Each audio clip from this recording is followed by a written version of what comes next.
Hi, I'm Dustin Phillips with the Next Up Show, and I'm here with famous boxing coach Gil Martinez out of Las Vegas, man. Gil, how long have you been doing this now? Oh, my God, man. Longer than you've been alive. I can't ever tell how old you are. I'm old, man. But I've been doing this about 30 years now. 30 years? Mm-hmm. Now, what I've always found interesting is, like, when I got to know you through fighting, you worked with so many different levels. You've been around the game. Like, you've worked with amateur boxers, professional boxers. A lot of the people you developed as amateurs went on to be professional boxers and successful, along with the people you've worked with in MMA, like Gray Maynard, Mac Danzig, Jay Haran. Like, these are well-known people. Like, these are going to be legends. And you've had a chance to work with all these people. Like, what are some of the most nerve-wracking experiences that you had? I mean, leading up to every fight, you know, especially right before the fight, it's always nerve-wracking, you know. Even though you know the guys are, you know, ready, but they're facing another human being that wants to win just as bad, you know. So every fight is kind of nerve-wracking, you know. Especially, for example, when we went to Brazil with Vitor. Anthony Johnson ended up not making weight, and he was like, I forget, like 14, 15 pounds over. And that, you know, that's a huge advantage. So that kind of makes you worry for your guy, you know? No, I remember that, and like the aftermath that we dealt with as teammates and everything like that. It was definitely a screwed up situation. Okay, so we were discussing earlier before we got on camera about your old gym off of Dean Martin and the different levels of people.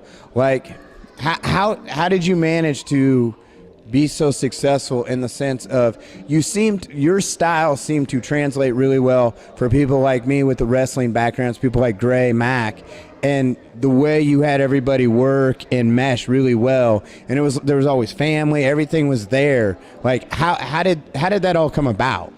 Well, you know, I think for me, one of the reasons that I've been, you know, relatively successful is that I don't try and change the fighter.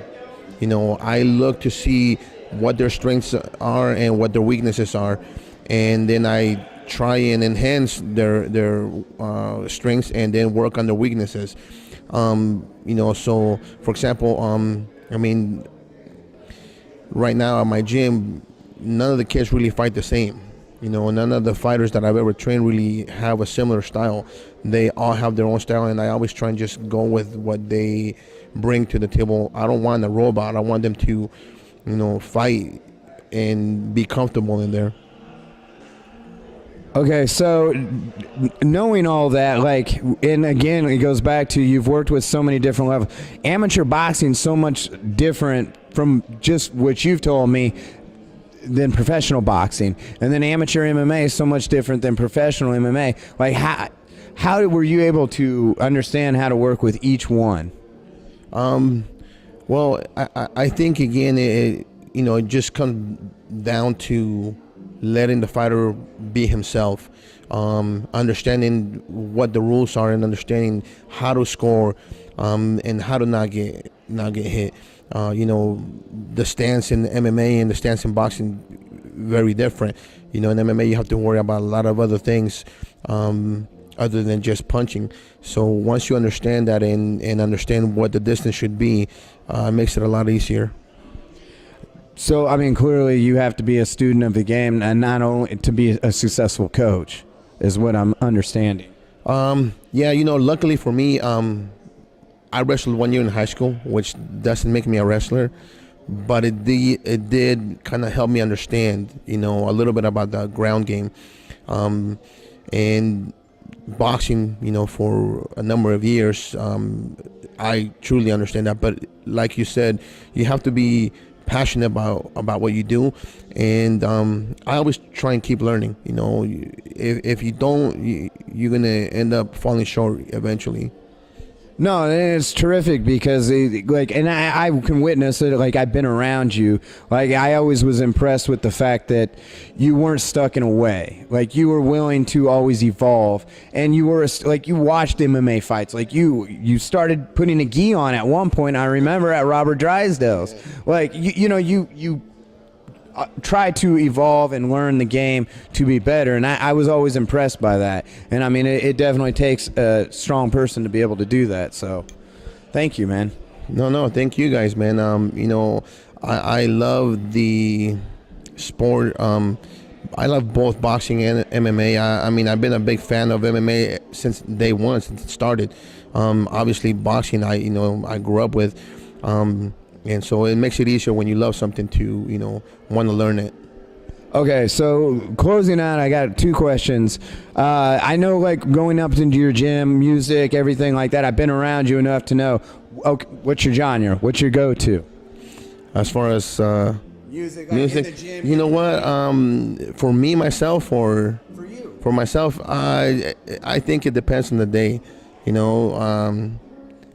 just depends on the day. Sometimes you're in the mood to listen to something, and sometimes other kind of music. I got you. And then, okay, so the last one to lead it off. Been around fighting, like, everybody's got a crazy story. What's one of the craziest stories you have from being around fighting? Well, I wasn't there, but I heard it was Nick Diaz and man, I can't remember who it was, but they fought, and then they ended up fighting in the hospital. Joe Riggs. Yeah. So I mean, in the fight business, there's always a little bit of drama. I've been in some crazy weigh-ins, fights after the fight. There's a lot. We've seen fights at their own gym. I mean, yeah, no, so that's all. Gil, man, thank you. I appreciate the time. Man, hopefully your guy does great tomorrow. He's got a great coach, so I know he's got some talent. Thank you. Appreciate it. All right, thanks. Thanks, man. Man, Gil, thank you, dude. Of course.